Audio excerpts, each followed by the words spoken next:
صارت لكم أو صارت ما حد تعرفونه ارسلوها في سنابي تحت. يلا الحين خلونا نبدأ. أنا ريماس جامعية، عندي 5 خوات لكن كلهم متزوجات إلا أنا.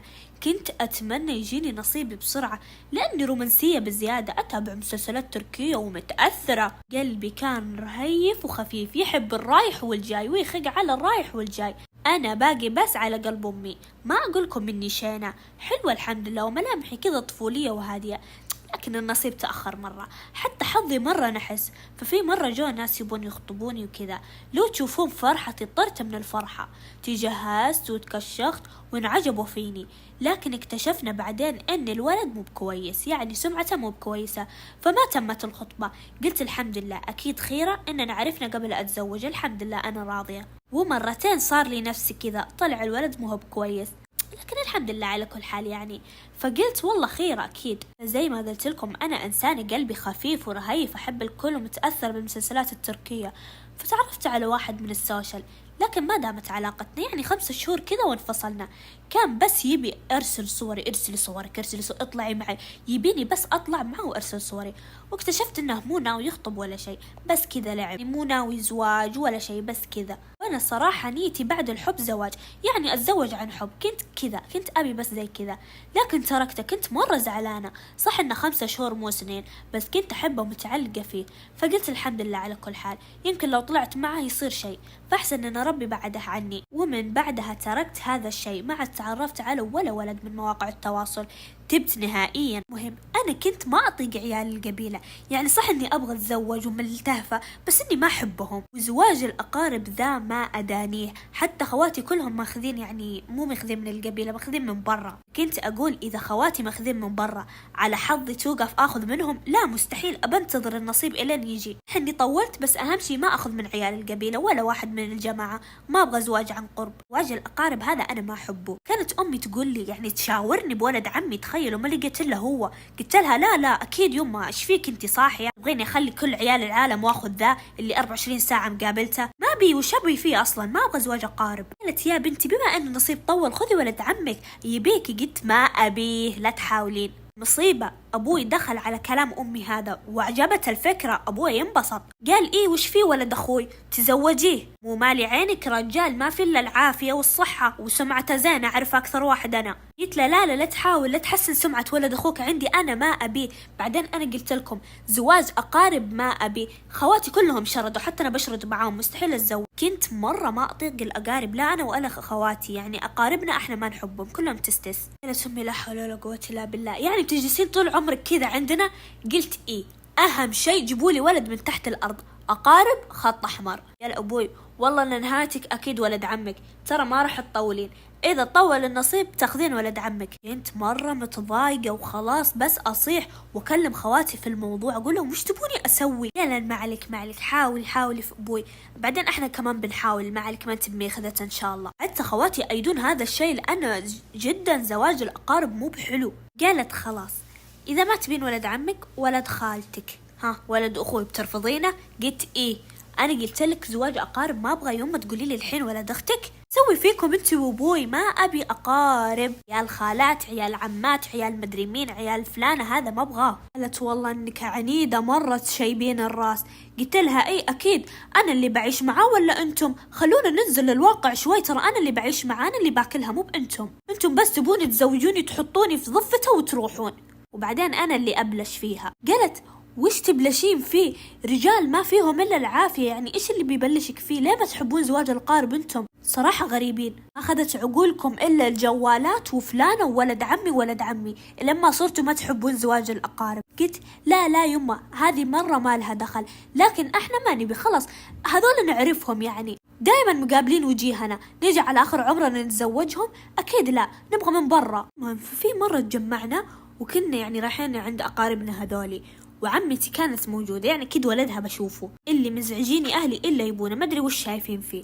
فمرة كذا وإحنا متجمعين لمحني جاي يسلم، قلت هلا، هو اسمه رائد. ويمكننا كذا متجمعين ونسولف، والآباء موجودين وأخوي وأختي، وتعرفون هذه الأقارب موجودين كلهم، إلا رائد كذا يناظر لي كذا ويسوي نفسه إنه يسولف معي، وأنا بس أصرف. أمي تطلع فيه تقول شوفي الرجال ما فيه إلا العافية. كنا عادي وقتها نكشف على عيال عمان وزي كذا.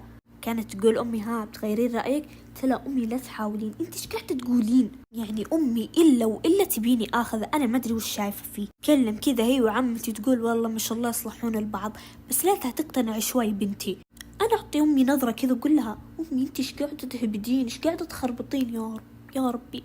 المهم أنا كنت وقتها أنا اللي مع أمي، يعني أنا اللي أكلتها، خواتي ما خلاص ما عاد يعترفون، ما عاد يجون هذه العزايم، تزوجوا وراحوا يفلونها مع أزواجهم، ما عاد دريوا إحنا مين، ما عاد يعترفون فينا حتى، وأنا بس أتحسب على حياتي هذه، استغفر الله الحمد لله. بس على كل حال يعني أنا اللي أكلتها، أنا اللي بس أمي رايحة جاية وتاخذني وراها تقول صوص. وخواتي حياتهم والله حياتهم ما شاء الله، قاعدة أشوفها في السناب حياتهم تنباس، وأنا مالت على حظي أجلس بس وشوي وأحسدهم على حياتهم، وأنا بس مقابلي لي ولد عمي هذا اللي يبوني أتزوج غصب. المهم مرة كان عندي موعد في المستشفى، فقلت لأبوي ودني المستشفى حق الأسنان عشان عندي موعد، عندي حشوة وعندي خلع، لكن أجلوا لي للخلع بعدين، خلوني بس تنظيف وحشوة. المهم فرحت الموعد وكذا وجلست أنتظر دوري، وينتظرني أبوي برا وأدخل. والله طبعا أنا ما عمري رحت أول مرة إني أروح حق الأسنان وكذا، يعني أسوي أسناني، فقاعد أدور، يعني تعرفون قلبي قاعد أدور الحلوين، أقول مين بيسوي لي يا رب مو بمصري، لأن أنا أعرف ما قصدي شيء، بس أنا أعرف المصاري يعني كبار يعني شوي آباء. أنا قاعد أدور للشباب فينهم، أدور مزز بس مركزة على أهدافي، قاعد أدور يعني قاعد أدعي أقول يا رب اللي يجي يسوي لي حلو. إلا كذا أرفع راسي أطالع ورا، إلا هذا اللي داخل علينا الوسيم الطويل، طول وسامة، شعر، عيون، عيونه كبار ولونها عسلي، وشعره بني وطويل، مدري كم طوله بس طويل طويل، وأكتاف ومعضل، ويعني الوسامة شيء ثاني، غير هذا كل الوسامة يبالها شيء ثاني أحد يتكلم فيها ما شاء الله. فتحت فمي وقعدت أطالع كذا، أطالع هذا اللي بيسوي لي. جلس قلبي طرقن يدق من الخوف والتوتر، مدري إعجاب، مدري حالة حب وعشق، مدري إيش جهاني هذاك الوقت صراحة، ما أدري إيش جاني هذاك الوقت، يعني هل هي مشاعر الحب ولا حب من أول دخلة، ماني عارفة. المهم يجلس على الكرسي وأنا سادحة كذا متمددة، يقول لي السلام عليكم ريماس، قلت وعليكم السلام. إيه ريماس. طبعا أنا شكلي يعني كان كأني صغيرة، شكلي أصغر من عمري، فكان يحسبني صغيرة وقتها. أنا من الفشلة ما أدري، يعني لساني عجز عن التكلم، لساني عجز من الفشلة يتكلم، يعني يا أرض انشقي وبلعيني. قلت لا عمري 21 سنة. قال ما شاء الله ما شاء الله، معليش حسبتك شوي صغيرة. قلت إيه يعني شكلي. المهم أنا عندي كذا وكذا، جلست أشرح له يعني. قال تمام راح نأجل لك الخلع الحين، بس عندك حشوة يعني ننظف لك السوسة وحشوة ونسحب لك الأعصاب. قلت طيب خذ راحتك، يعني حتى كلام ما أدري إيش أقول من يعني الحياة مستحية. مهم طبعا أنا متجهزة، يعني ماخذة وضعية خلاص يلا سادحة وأنتظر بس متى أحط عينه بعيني، تعرفون مركزة، ولا عمري رحت دكتور أسنان، وقاعدة أشوف يعني لما يسوون وكذا. فطبعا أنا متأثرة بالمسلسلات التركية، أول من سدحت نزل النور يعني الإضاءة على فمي وقرب مني. أنا أول ما قرب مني لا شعوريا ضحكت في وجهه، ضحكت ضحكة كأني في البيت، ضحك ورجع على ورقة بسم الله إيش فيكي، وأنا كذا أضحك بصوت عالي. قلت معليش آسفة أعتذر. تقريبا قعدت دقيقة كذا على بال ما سكت، ما قدرت أمسك نفسي. قال لي ها يلا متى حابة نبدأ؟ قلت يلا. وأنا كذا قلت أبوي لو موجود احتمال يحفر قبري عنده، والحمد لله إنه ما كان موجود، ولا كان لطشني تلطيش والله. فعلا انسدحت وبدأ يبنجني طبعا، وهو كذا يشتغل وأنا بس أطالع لعينه، يعني أنا سادح وهو كذا مقرب مني وأنا طالع بس في عينه كذا، خلاص سفهت. تعرفون الشوكولاتة لا ذابت، أنا كذا وقتها، وعينه مع الإضاءة وشعره نازل على وجهي، وأنا خلاص بس كذا فاتحة فمي والسعابيل وكل شيء، وأنا بس أناظر فيه وهو بس يشتغل. قال لي في ألم؟ قلت ها، وانا كذا يعني مبنجة. قال لي ألم في، إذا تحسين بألم اضغطي على يدي. يوم قال كذا قلت في قلبي والله تبشر اضغط وين ما تبي، بس أهم شي أمسك يدك. تخيلوا أنا شكل البنج مأثر علي، ما أدري إيش كنت أتعاطى وقتها. المهم حط يدي كذا فوق يده وهو بس يسوي إلا شوي أمسك يده كذا بقوة على أساس قلت أتألم، ويعني أنا فمي كذا قاعد أتألم كل شوية أسويها بس عشان أمسك يده. أنا ما أدري وش صابني وقتها، يعني ما أدري هو جماله أثر فيني ولا عشان مقرب مني، يعني أول مرة ولد يقرب مني لهذه الدرجة. جاء واحد ثاني طبعا يشرف وكذا، قلت طالعت في الثاني برضو وسيم، قلت أنا خلاص أنا استحيت بزيادة، يعني ما عاد عرفت إيش أسوي. لسه طالع فيهم الاثنين وهم يعني يتكلمون بالإنجليزي، يعني قاعدين يشرحون لبعض وكذا، وأنا أطالع كذا وفاتحة فمي وسعابيلي وكذا، وكان معي منديل وأمسح، حرفيا كان شكلي ما أدري إيش يبغى، لكني أنا بس أهم شي مركزة على أهدافي. المهم ويخلص وكذا ويشيل اللي على فمي، وأنا لسه يعني فمي لسه مفتوح، يعني بعد ما شالها المفروض إني أسكر فمي، لا أنا لسه مفتوح. قال لي أستاذة ريماس خلصنا. قلت ها؟ قلت طيب إن شاء الله شكرا يعطيك العافية. قال ترى خلصنا. مهم أبوي يعني كان قريب، ما كان مرة برا يعني طالع جالس في المجالس اللي برا، لا جالس جوا. المهم ويجي أبوي قال ها خلصتوا؟ قال إيه خلصنا، سحبنا العصا سوينا كذا وكذا، يعني شرح له سوى، وقال بعد يومين تيجي عشان نسوي لها هذه خلع، عندها خلع ورا. الأبوي طيب إن شاء الله. قال لي اعطيني رقمك. قلت ها؟ قال اعطيني رقمك بحيث اذا جاء الموعد حقك ارسلك على الواتساب، لانه لسه عندك خلع ورا وانتي عندي، يعني انتي حاليا عندي انا، مو عند دكتور ثاني، فيحتاج انا اللي ارسلك متى تجين، لاني انا اللي سويت لك، فممكن رقمك؟ قلت طيب 05 اعطيت رقمي على طول. قال خلاص الحين خلصنا يا عم، بس زي ما قلت لك يومين كذا انا برسل لها وخلاص تيجي تسوي الخلع. قال يلا شكرا يعطيكم العافية، وخذني ابوي ورحنا. وأنا طالعة وبس أفكر فيه، يعني أنا رايحة موعد أسنان غلط، رايحة موعد رومانسي صح. صارت لي أحداث هناك يعني حتى الآن اللي مفشلني بس إني أول ما ضحكت في وجهه. تخيلوا الدنيا صمت وكل واحد مو طايق نفسه، فجأة كذا أضحك في وجه الرجال. المهم تحسبوني خليت الرقم كذا فاضي؟ لا، دخلت الواتساب كتبت السلام عليكم، أنا ريماس اللي سوت عندك كذا وكذا. قال وعليكم السلام هلا أختي. لا أعتذر عن اللي صار هناك، والله هذا أول موعد لي، يعني ما عمري رحت مستشفى أسنان ولا سويت أسناني، فهذه أول مرة، أعتذر منك على كل اللي شفته. قال لا عادي معذورة ولا يهمك، وترى مرات كذا تصير هذه الأشياء، فأنتي مو أول مرة. قلت حطيت ضحكة وقلت أجل كويس، لأني كنت مرة متفشلة منك، وقلت ليت اللي يجيني دكتور ثاني بعدين. لا عادي ايش دعوة، بعدين انتي ترى عندي، يعني خلاص أنا دامني سويت لك، إذا رجعتك الثاني لازم أنا اللي أسوي لك عشان يشوفون شغلي وزي كذا. قلت أنت متدرب؟ قال لي إيه متدرب. قلت ما شاء الله تشرفنا أخوي عادل، كان اسمه عادل. المهم وأنا بس كذا أنتظر يكتب وهو متصل، ما كتب شيء. قلت خلاص لا أصير ثقيل عليه ويهج بعد. المهم وتمر كذا بعد كم يوم كذا، وأشيل عباتي وأقول أبوي يلا. قال لي وين؟ قلت له الموعد، يعني أنا متحمسة، يعني ما همني لا ضرسي ولا هم يحزنون، همتي بس أروح أشوف الموعد، طبعا رايحة موعد غرامي، هذا اللي همني، ما همني لا ضرس ولا هم يحزنون، بس رايحة عشان أشوفه. المهم وروح مع أبوي كذا عشان موعدي الثاني، وننتظر شوية كذا، ويسأل أبوي الدكتور عادل موجود؟ وين الدكتور عادل؟ فيقولون إيه موجود، انتظروه جوا. ننتظر شوي كذا، شوي طولنا، جاني مصري قال لي انت عند مين؟ قلت عندي موعد مع الدكتور عادل أسنان. قال لي ايش عندك بالضبط؟ قلت خلع.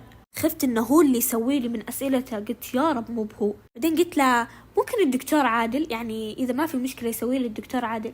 قال ما تخافي راح يسوي لك الدكتور عادل، بس نسال يعني هو بس يخلص اللي عنده والحين يناديكي. قلت تمام واجلس. طبعا تحسبوني قلت هذا الكلام قدام ابوي؟ لا، ابوي راح يجيب مويه، وانا استغلت الفرصه وقلت له، لاني انا خفت هو اللي يسوي لي. لو اجلس شوي كذا ويجي ابوي. قلت له ترى ناداني الدكتور اروح. قال لي يلا روحي. ادخل طق طق طق السلام عليكم. عليكم السلام. واجلس. حالك بنت نرماس؟ قلت الحمد لله. قال ها كيف اسنانك؟ قلت 100% كويسة، بس هذا مشغلني الضرس اللي ذا الحين بتخلعه. قال لا خلاص ارتاحي، ذا الحين بس أبنجك كذا ما تحسين بشيء، طق وخلاص شلناه وترتاحين منه. قلت الله يعطيك العافية، هذا اللي أبيه. وطبعا الجمال نفسه ما تغير، دكتوري الحب، يعني حتى خلاص رسمت قصة حب في بالي وخلصت، ترى تحسبوني ما سويتها. المهم ينعاد نفس السيناريو، أنسدح كذا وأمسك ضحكتي هذه المرة، وقال لي إيش فيكي هذه المرة كمان تضحكين؟ قلت معلش متوترة شوي مستحيل. قال لا تخافين ما يوجع الوضع. المهم يبدأ يحط ذيك في فمي ويسوي لي البنج وخلاص وخلعت. طبعا ما صارت أحداث هذه المرة لأني مرة كنت مستحية، يعني يوجع شوي الوضع وكذا، كنت كل شوي أمسك يده وقول له تراك توجعني، ترى يوجع، أحس. قال لي يلا ما يخالف انتظري شوي، طق وخلاص شاله. وقال تشرفنا فيكم وزي كذا، وخلاص ما عاد عندي مواعيد، وخلصت طبعا مواعيدي، خلعت ضرسي ورجعت البيت. طبعا ومن بعده احنا نتراسل يوميا. طبعا اغتنمت الفرصة انا من كثر ما انا رقم عندي وما تحملت نفسي، جلست اسولف يوميا الين ما طلب سنابي. طبعا اعطيته بدون تردد، اصلا اعطيته قبل لا يبدأ يكتب محادثة ثانية. اعطيته سنابي وبدينا دالحين نسولف الين ما صارت بيننا ميانة. طبعا كل شي صار في السناب. لما طلب سناب صرنا نسولف هناك كثير، يعني مع صرنا ندور للواتساب يعني كثير، فكان يسولف معاي في السناب مرة كثير. صارت بيننا ميانة، صرنا أصحاب. يذكرني بالسالفة يقول لي ها ما عندك مواعيد أسنان؟ قلت لا ما عندي. وبعد كل هذا وصلنا ليومنا هذا. تخيلوا أن بعدها جاء خطبني، والحين أنا مملكة وزواجنا قريب، والحمد لله ربي عوضني بكل شيء، عوضني بشخص أحسن. صحيح إنه كان حظي نحس وما كان النصيب واقف معايا، لكن ربي عوضني بشخص أحبه ويحبني الحمد لله، وسمعته جدا كويسة، والحمد لله بعد انتظار أجل الفرج. الحمد لله على كل حال. لازم تحمدون الله على كل شيء مهما كان. أي شيء يصير لكم في الحياة هذه أكيد إنها خيرة، واحمدوا الله عليها مهما كان. شوفوا كيف بدايتي كانت سيئة وما كان النصيب واقف معايا وحظي كان نحس، لكن ربي عوضني الحين عوضني بشيء دايم أحمد عليه الحمد لله. فثقوا في الله ثقة تامة. وبس إلى هنا وصلنا إلى نهاية قصة اليوم. أشوفكم على خير، سلام.